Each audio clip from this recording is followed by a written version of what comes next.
Makanya kita langsung aja panggil. Ini dia Mas Dano Kita dari panggilkan dengan nama lengkap dia Oh, karena boleh.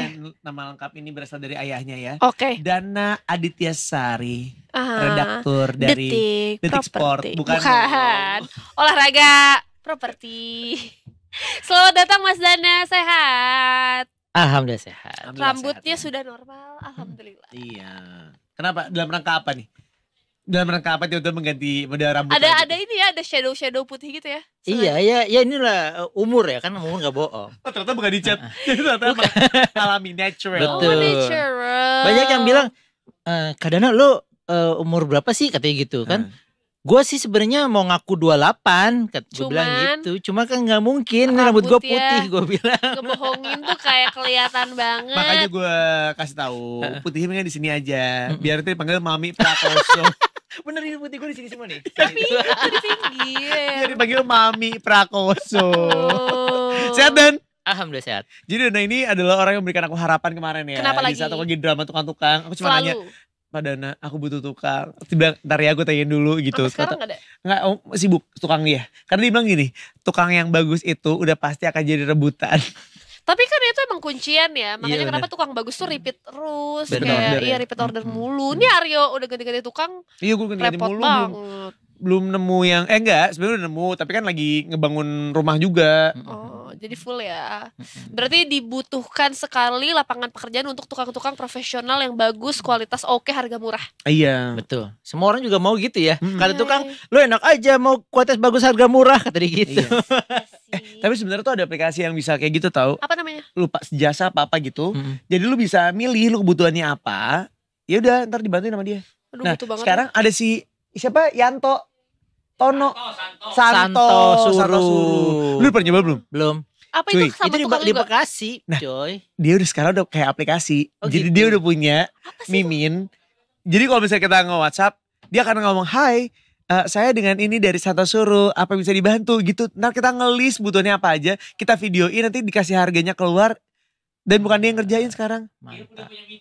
Bentar, Santo Suri itu nama orang awalnya. Awalnya Nama sih Santo. dia, namanya Santo. Santo sendiri. Dia berkembang biak menjadi satu.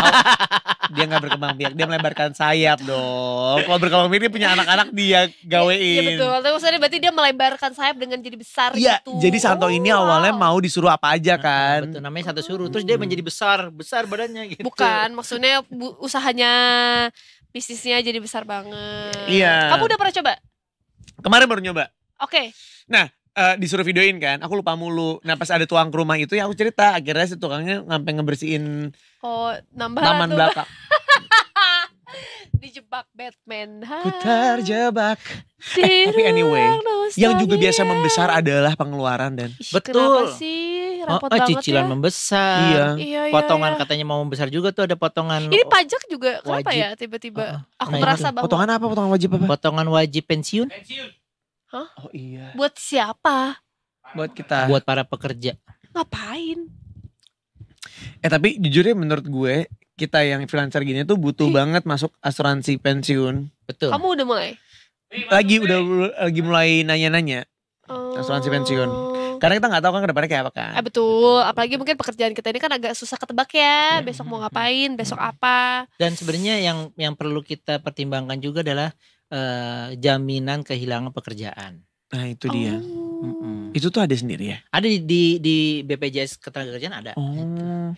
Itu berarti kayak Jadi- nge-cover Jadi ini misalnya aja lo kena PHK karena kayak kemarin tuh force major karena pandemi, Covid, ya, karena ya, pandemi terus lo kena cut gitu. Nah itu ada jaminannya. Tapi masalahnya kan kalau ketenagakerjaan itu kita nggak bisa karena kita kan nggak bekerja statusnya kan. bukan misalnya bukan pegawai tetap gitu kan. Harus pegawai tetap Harus pegawai kan. tetap. Iya. Itulah dilematisnya Kata menjadi dia- seorang freelancer. Atau nggak kata Dana gini, gue udah keluar dari Detik Finance, yang ditanya Detik Finance lagi ke hidup gue, kan gue di Detik Property ya. Karena sebetulnya terlalu berkaitan hidup lo mas Betul. dengan Tapi memang segalanya. masalah rumah itu masalah keuangan juga, apalagi Uh-huh. baru-baru ini kan ada bukan viral sih, emang rame nih. Hah. Udah semua mau mahal, Iya. tambah lagi Aduh. lu kalau bangun rumah sendiri nggak pakai kontraktor, lu harus kena PPN 2,4%. Apalagi Aduh, sih? buat Aneh-aneh apa aja, itu? kenapa? Buat apa? Jadi itu sebenarnya ada aturannya. Itu di aturan di Undang-Undang Nomor 7 tahun 2021. Iya. Jadi pokoknya lu nggak cuma bangun doang ya, tapi renovasi juga termasuk. Oh my god. Lo kena kalau misalnya nggak pakai kontraktor, lo kena PPN 2,4% dari total nilai proyek. Wow. Gede. Jadi misalnya nilai proyeknya 200 juta katakanlah gitu ya. Atau ya 200 juta kali 2,4% berarti 4,8 ya. Iya 4,8. Gede dong. Iya. Lumayan. Lumayan buat satu WC tuh. 4 juta keramiknya. 4,8. Ya kembali lagi. Terus. Terus nah, tapi sebenarnya gini ya, itu kan yang perlu kita tahu sebenarnya itu bukan barang baru si aturan itu. Jadi kalau tahun ini juga sebenarnya udah berlaku. Kalau yang tahun ini kan karena acuannya 11% kan PPN-nya. Jadi dikalikannya dengan itu. Jadi besarannya itu enggak 2,4 tapi 2,2%. Oke. Nah, karena PPN-nya tahun 2025 diancang-ancang naik dan udah pasti naik kata Kementerian Keuangan. Jadi PPN untuk bangun rumah tadi tanpa kontraktor itu naik jadi dari 2,2 jadi 2,4. Gitu. Nah itu sebenarnya bukan aturan baru juga karena sudah berlaku sejak 30 tahun yang lalu, tepatnya 1994. Tapi selama ini dia bekerja dengan baik nggak? Alias orang-orang mengikuti aturan ini nggak? Praktiknya gue nggak bisa bilang iya atau enggak sebenarnya. Tapi dia ngomong tadi ada. Jadi kalau ada kan berarti nggak semua satu. Yang kedua kayaknya ada tapi beberapa aja. Jadi ada. Jadi ragu aja. Tapi pada dasarnya terlaksana. Dan itu bukan pajak baru. Nah, ini juga yang perlu kalian tahu juga sebenarnya. Kalian nggak perlu khawatir kok kalau misalnya rumahnya kayak rumah gua gitu yang tanahnya cuman 112 meter persegi itu nggak akan kena. Berantem yuk. Sini berantem sama gua. Lo tahu rumah zaman sekarang tuh 60 meter persegi, lo tuh 2 kali lipat ya. Lu jangan ngadi-ngadi dah. Tapi kan yang kena pajak ini di atas 200. Nah, di atas bangunannya di atas 200 meter persegi ke atas. Oh, kalau di bawahnya atas gitu. Jadi kalau misalnya tenang warga, lu mah gak akan dapet. Tenang. Gue tahu lu paling juga 90 meter persegi. Tapi punya rumah. Yuk. Betul. Nah, jadi sebenarnya kenapa sih sampai dikenain? Ini tuh sebenarnya mau ini apa namanya? Lebih kayak asas keadilan gitu loh. Asas keadilan kan. Atau ini kayak subsidi silang gitu kali? Enggak? Iya, karena kan yang dikenakan kan si rumah-rumah mewah kan, rumah besar betul. yang bisa dibilang di atas 200 meter persegi berarti kan berapa kamar tuh kan. Kamarnya banyak. Nah, itu asas keadilan sebenarnya di situ, dimana kalau misalnya pakai kontraktor kan si kontraktor juga bayar pajak. Jadi kalau misalnya lo nggak pakai kontraktor, seenggaknya juga bayar pajak juga lah. Membantu ya. Betul. Jadi setidaknya tuh adil gitu loh. Nah berarti kalau di bawah 250 itu nggak akan kena pajak. 200 meter persegi. Di bawah 200 meter persegi itu nggak akan kena pajak. Nggak kena PPN. Ih. Seneng banget warga. Happy ya, jadinya senyum ya. Karena sebetulnya kemarin yang mungkin misinfo adalah ketidaktahuan lah. Maksudnya kayak berarti yang harus bayar pajak ini tuh apakah semua dari ukuran rumah yang paling misalnya kayak tadi 60 meter persegi atau mungkin juga 190 tapi ternyata kan ada batas minimumnya ya. Tapi apakah si peraturan yang mungkin tidak baru ini tapi baru mungkin orang-orang aware akan berdampak negatif kah ke depannya? I mean akan banyak rejection juga dari mereka-mereka yang memang keberatan misalnya. Nah, gini banyak itu kan juga sebenarnya banyak jadi apa ya? Jadi concern juga ya kalangan pengembang. Apalagi kita tuh udah sebenarnya orang-orang kaya kita tuh udah banyak loh yang concern sama rumah gitu dan mereka pasti beli rumah nggak yang ukuran kayak gua gitu, yang kecil yang cuman bangunannya mungkin cuma 100 meter persegi doang gitu. Mereka di atasnya apa di bawahnya Dan? Di atasnya. Mereka pasti di atasnya dong. Oh gitu cara lo ya. Ini kayak agak smooth, sombongnya ditahan dikit biar gak kelepasan. Jadi kayak Aryo ngebakar dikit dibalikin lagi. Ya karena gue tahu rumah-rumah zaman sekarang itu udah 60 meter persegi. Kecil-kecil cukup gitu yang 40 juga ada, tapi biasanya emang dinaikinnya ke atas guys. Jadi kayak rumah jadi 3-4 ya? Bukan rumah tumbuh, jadi emang rumahnya itu 3-4 lantai gitu. Apa nyebutnya sekarang trennya itu namanya apart house. Itu beneran 40 meter persegi loh. Jadi lebarnya doang ya. Iya. Jadi rumah lo itu lo berasa di apartemen tapi lo punya tanah kurang lebih kayak gitu. Tapi ya cukup juga sih kalau misalnya ternyata bikinnya ada 3 lantai ke atas 1 ke bawah basement ya. Nah, tapi kalau lo menjalani itu, kalau kata bahasa Jerman itu dugdek, ngerti gak lo? Yes. Jadi ke situ kena, ke sini kena. Tapi itu dilaksanakan atau dibikin juga sama kakak ipar gue. Dan Iya. itu lumayan olahraga loh. Kita kalau misalnya dari lantai 1 ke 4 tuh lumayan sih. Nah tapi itu buat anak-anak untuk arena bermain itu lebih sempit gitu kan. Dan buat orang tua juga nggak nggak fleksibel sih sebetulnya. Kasihan juga Iya, sih. paling satu lantai satu kamar hitungannya ya. Iya. Ya juga ya. Iya banget. Maksudnya ini lumayan jadi tren karena beberapa teman-temanku yang beli rumah atau ngebangun rumah tuh akhirnya memutuskan untuk bikin kayak gitu iya sih. Kan? Iya. Yang standarnya sekarang tuh udah mulai beralih ke 60 meter persegi. Itu udah standar banget. Ada yang di bawahnya, ada yang di atasnya juga udah gak banyak sekarang kan. Betul. Kalau rumah kamu berapa meter? Jujur gak inget. Tapi di bawah 90 kayaknya. Di bawah. Oh ya? Iya kecil kok. Tapi kecil kalau isinya kecil tapi 10 lantai gitu. Gak kecil tapi ada 5 rumah. Kecil tapi kamu kan tinggal sendiri. Kecil tapi nyicil. Ya iya emang. Itu mah standar. Tinggal sendiri aja maksudnya. Jadi emang 90% penduduk Indonesia punya rumah dengan cara KPR. Makasih ya. Kenapa ya? Ya memang itu yang paling solusi sih. Karena gini, kalau mobil kita bisa nahan-nahan ya, tapi kalau rumah itu benar-benar adalah aset masa depan yang kita membeli barang masa depan dengan harga masa kini gitu sebenarnya. Iya. Aku tuh kan punya tabungan uang ya, pengen beli rumah, tapi pengen beli tanah. Sekarang aja at least si uang ini tuh tersalurkan dengan benar. Karena kan kalau misalnya kita beli tanah, kedepannya kan invest mahal kan. Betul. Tapi uang saya tanggung, jadi kayak ya udah nanti lagi aja gitu. Berapa sih minimal yang tanah di Jakarta? Harganya? Tanah di Jakarta. Gila salut gue. Gak. Dia tuh keberaniannya tuh kuat banget ya. Gue langsung lulus dada. Sama. Gak, gue pengen tahu, gue gak tahu kan. Jadi kayak emang berapa sih sebagai orang yang suka berkecimpung dengan Kadana. rumah. Nah, dan ada yang KTP masih Jakarta. Kebetulan gue langsung. Oh iya betul. Enggak, KTP gue Depok. Oh. Masih Depok. Guys. Ya. Tapi katanya tuh ada yang ini dengar ya. Apa tuh? Lebih baik nyari rumah itu sama orang yang kelilit pinjol, bener gak ya? Salah tuh. Tapi benar sebenarnya bukan nyari orang yang kelilit pinjol, tapi nyari orang yang BU sebenarnya kayak gitu. Nah, makanya kalau orang investasi di di tanah atau rumah, itu trikinya di situ. Memang secara aset harga properti itu naik terus dan beda sama harga kendaraan ya. Kalau harga kendaraan kan ada penyusutan segala macam. Kalau rumah naik terus. Nah, tapi dalam praktiknya ketika lo jual rumah itu bergantung sama momen.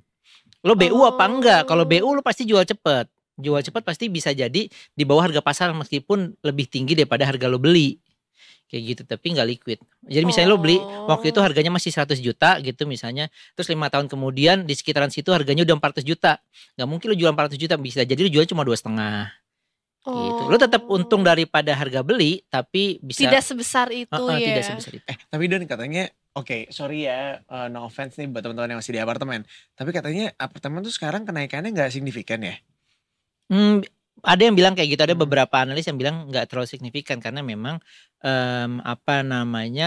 orang udah mulai ngelihat pinggiran Jakarta yang masih tanahnya masih banyak.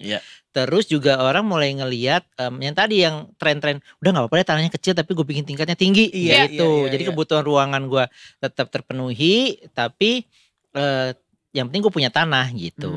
Asetnya kayak gitu. Nah kalau apartemen memang dulu waktu booming apartemen itu kan masyarakat beli keperluannya bukan buat tempat tinggal sebenarnya. Jadi lebih banyak buat investasi. Iya betul. Buat investasi maksudnya gue sekalian punya 10 unit, ntar gue sewain like a hotel atau staycation unit gitu ya. Kayak gitu. Nah, itu ditawarin kayak gitu. Nah, cuman belakangan kan mungkin semenjak pandemi kemarin juga orang agak seret buat ngeluarin duit, daya beli kurang kayak gitu. Nah, itu yang kenapa jadi agak stuck di situ gitu. Nah, sebenarnya bedanya rumah tanah sama apartemen ketika lo lo beli rumah katakanlah second, tapi kan tetangga lo udah ada. Jadi misalnya lo pingin ke minimarket atau yang lain-lain udah ada. Sementara kalau apartemen yang pinggiran itu sekalinya kosong banget gitu. Jadi bahkan minimarket di bawah pun nggak ada lo, kalau mau itu harus kemana dulu jauh ya. gitu. Iya makanya pertimbangan banget ya buat orang-orang mau invest tuh, mau tanah, mau rumah, mau apart tuh perhitungan harus tepat. Karena kemarin tuh kebetulan teman gue lagi ada nyari apartemen, terus gue bantuin lah nyari ada salah satu apartemen yang emang deket dari sini. Apartemen gue ya? Pas gue cek, bukan. Oh ya satunya lagi. Satu lagi. Nah ada 300 juta, Jelek. 2 bedroom. Aduh, mendingan rumah ya pinggirannya. Tapi gak DP. mungkin lu dapet 300 Enggak, juta. tapi maksudnya lu bisa kayak buat DP terus lu nyicil lagi gak sih? Enggak, cicilan gue udah banyak, lu jangan ngadi-ngadi ya. Kan teman lo, bukan lu. Oh iya enggak, tapi pas gue liat tuh kayak tertarik gitu. Karena dia udah full furnished 300 juta, 2 bedroom. Gue langsung kayak, apa nih gue ambil aja gitu. Lu yang ambil. Gue ngambil juga minjem duit ke orang tua gue, tapi maksud gue. Maksud gue. Iya tuh ya, bisa aja judge orang kayak lu juga kayak. Enggak, orang tua gue. Kan Amin. guanya Amin. on the way. On the way. Enggak, tapi gue kepikiran gitu kayaknya, apa nanti bisa dijadiin investasi ke depannya. Sampai akhirnya temen gue cerita itu. Iya tapi gak signifikan karena orang-orang juga sekarang udah gak ada yang mau investasi di apartemen. Tergantung Betul, sih, betul. mungkin sebetulnya kalau dibilang ada atau gak ada pasti ada aja. Karena Ada pasarnya aja. pasti butuh-butuh aja. Toh juga kan sebetulnya gak semua orang Jakarta tuh siap untuk tinggal di pinggiran. Betul. Aku salah satunya Betul, gitu. betul. Dan sampai detik ini tuh aku salah satu orang yang tidak memikirkan untuk mengambil rumah. Even ada uangnya untuk beli tanah di pinggiran. Karena aku membutuhkan akses yang cepat. Jadi kalau misalnya kamu mikir, waduh untuk kamu ditempatin kayaknya nggak apa-apa ya. Nah gini, kenapa juga stuck juga karena yang tadi yang gue bilang kan, faktor daya beli juga sebenarnya. Jadi orang sebenarnya pengen aksesibilitasnya cepat, Mudah ya. mudah. Tapi kan baik lagi kalau duitnya nggak sanggup bayar gimana? Iya. Jadi mendingan gue milih cari kontrakan aja deh yang harganya di bawah, agak-agak lusuh-lusuh dikit, tinggal gue poles-poles lah gitu. Iya, berarti bukan Kayak sebetulnya bukan tentang karena asetnya atau itu, tapi memang daya beli orang Daya lagi beli dan berkurang. faktor lokasi juga. Jadi nggak semua apartemen kok bernasib seret dan tanda kutip ya.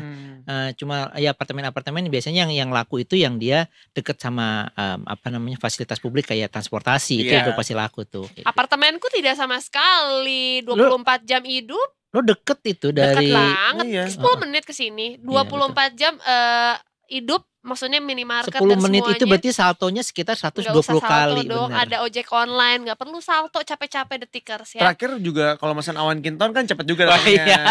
Jadi lebih gampang.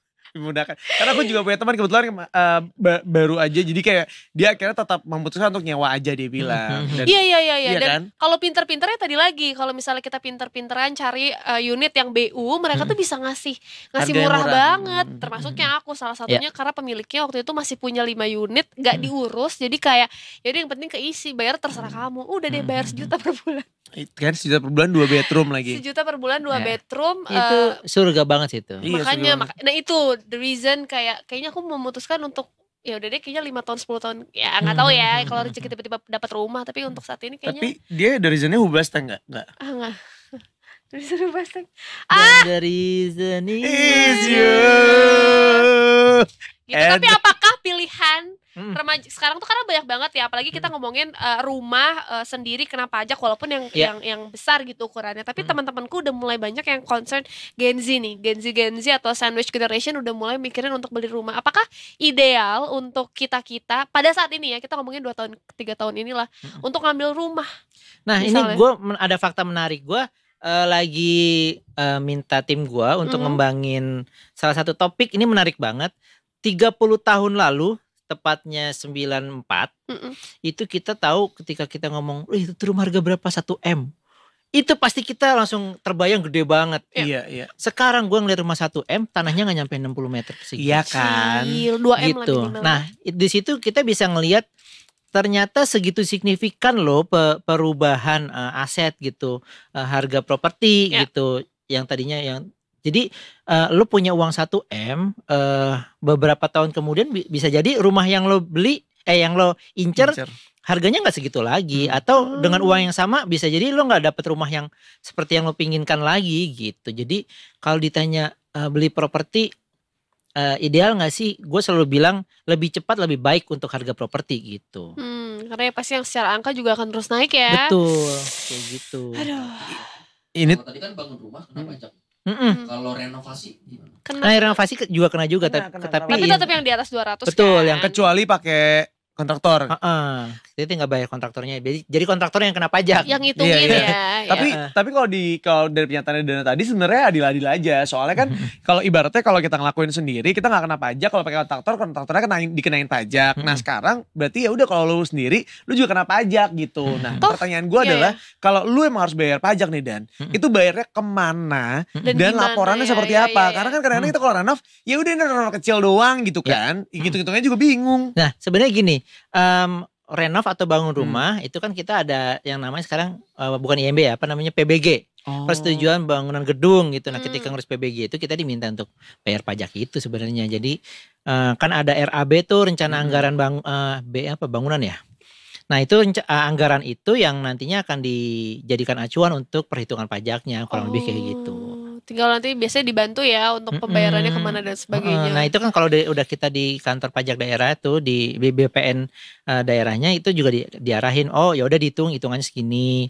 Bayarnya via apa? Via transfer, via QR atau segala macam. Atau via Valen kan? Enggak dong, itu penyanyi dangdut. Beda. Dan kebetulan gue punya teman gue emang satu rumahnya itu warna-warni. Jadi kayak depannya warna kuning, kamarnya warna hijau gitu kan. Nah itu kalau misalnya renov dengan ngecat doang gitu juga enggak. Oh itu masih aman? Enggak. Itu yang dimaksud renovasi itu sampai ke perubahan struktur. Aku kira tuh kayak genteng bocor. Ekspansi gitu. Berarti kalau gue rumah tubuh itu berarti harus ada kalau lebih dari 200 meter persegi. Aman. Ya aman, lu mau ngapain di rumah lu lagi? Mau ditinggiin lagi? Enggak kan rumah tumbuh kalau rumah gue. Rumahnya ada lahan. Nambah kamar. Iya. Nambah walking closet gitu. Iya. Maksudnya pengennya nambah pasangan ya. Satu aja udah syukur ya belum dapet. Iya. Jangan sorot ke gue, ke Dana aja. Ya Allah kenapa kayak gue kayak ginian. Enggak lah. Tapi kalau misalnya lagi-lagi nih ngebahas soal rumah, pajak dan sebagainya gitu. Aryo, berarti kamu bayar pajak rumah? Rumah bayar karena memudahkan. Di zaman sekarang lu bisa bayar pakai e-commerce. Betul, bisa online. Gue bisa pakai toko ijo itulah. Iya, ijo itu bener. Oh gitu. Jadi biasanya kalau misalnya kamu punya rumah itu, kamu akan dikirimin setiap tahunnya laporan. Si bukti yang berapa yang kamu bayarin gitu. Dikirimin, nanti kamu tinggal bayar aja si toko ijo. Seru banget. Sekarang tuh udah dimudahkan, makanya gak ada alasan banget ya sebetulnya untuk orang tidak bisa menggunakan atau membayar pajaknya gitu. Karena dulu kita kalau mau bayar pajak tuh kita tuh harus menginvestasikan waktu kan, ibaratnya gini. Datang gitu. Udah mah gue bayar ya, gue harus merelakan diri bayar. Ditambah lagi gue diribetin. Males banget gitu. Dan yang lebih ngenes adalah mungkin kalau pekerja-pekerja kayak kita nih akan ngerasa merugikan banget karena otomatis kita gak bisa kerja gitu loh. Betul. Iya. Weekdays kan. Nah sedangkan weekdays itu buat kita kan pajak pembangunan itu yang PBG. PBG itu gue baru jadi pas 70% bangunan jadi. Oh. Diurusnya pas masih nol. Nah itu flow-flownya. Sedangkan kalau kerjaan kayak kita, kalau kita nggak kerja kita nggak dapat duit kan. Kalau kerja kantoran kan lu bisa cuti ibaratnya. Repot ya. Cuti kalau bos lo enak. Iya benar. Untuk bos gue yang sekarang enak. Alhamdulillah. Gue belum ketemu bos tuh ya. Belum ya. Yang mana sih? Gondrong, bewokan kayak Jason Momoa. Hah? Di kepala gue langsung muncul. Cuma kepo lagi gue. Iya, ada fotonya gak sih? Ada, tapi enggak. Dia nonton loh. Takutnya ntar kamu dikira Amber Heard. Kita gak pernah tahu. Pasang. Ya ampun. Jadi itu dia Aquaman versi pensiun. Versi pensiun gitu. Ganteng jadi dong. Hah? Ganteng dong. Ya ganteng bos gua. Ya bos. Biar cutinya approve. Lucu banget. Biar cutinya approve. Jadi itu dia fusion antara Aquaman sama Thor. Gitu. Sudah yuk. Sudah kemana-mana nih ngomongin sama aku takut salah ngomong saudara. Takut dicegat. Mau kemana lo? Bener. Dan thank you ya. Oke. Terima kasih. Sudah tercerahkan. Iya betul. Terima kasih karena sebetulnya lagi-lagi ya kalau kita ngomongin rumah pajak tuh obrolannya nggak akan fokus satu gitu ya, jadi kemana-mana. Mungkin last statement gitu buat Tikers soal pajak perpajakan bangun rumah apapun. Jangan lupa bayar, awas ya. Bener, jangan lupa bayar, maksud gue lebih baik lo menyisihkan uang sedikit tiap tahunnya ketimbang numpuk di akhir tahun. Aduh, iya Ketimbang numpuk di ketika Oh, iya, lo mau benar. jual gitu. Benar. karena Itu repot banget remeh, ya itu urus remeh. Betul, karena jual tuh. Ternyata pas gua ngalamin sendiri, bayar pajak PBB itu nggak mahal-mahal amat kok. Iya benar. Kalau bayarnya on time sebetulnya, kalau ditumpuk ya Kalaupun enggak per tahunnya tuh nggak cuma ratusan ribu untuk rumah gua gitu. si 100. Karena tergantung wilayah juga ternyata. Jadi kalau kayak rumah gua yang di sini kan kecil banget. Rumah gue yang di Bandung, yang nyokap gue itu agak lumayan gede. Dan itu mahal ya? Enggak, mahalan gua. Oh karena wilayahnya kamu di Kayaknya gara-gara wilayah. Oh alah. Kayaknya pas nyokap lihat juga, lo kok nggak, beda juga tipis sih, beda tipis. Saya maksudnya dengan luas tanah yang berbeda, kenapa gua harganya segitu juga ya? Ternyata tergantung wilayahnya, tergantung di mana gitu. Oke lah. Kan waktu dia pengen nyari tanah di Jakarta. Nah, Ih. murah. Enggak, aku tuh mau nyari yang di Bali. Mau Murah. nyari di Bali. Aku mau pindah ke Bali ya. Boleh. Boleh Ya, lah kita ya. doain ya. Amin ya Amin, Allah. amin. Dan sekali lagi terima kasih banyak. Siap. Terima kasih. Sehat-sehat terus. Nanti kita tunggu lagi dengan update dan topik yang seru-seru banget. Ya. Karena kalau ngobrol sama Dana tuh biasa jiwa-jiwa dewasanya pada muncul ya. Betul. Disadarkan bahwa wow, dewasa itu tidak menyenangkan. Dan seperti biasa jangan tidur lagi yuk. Yuk. Ya. Bisa ya.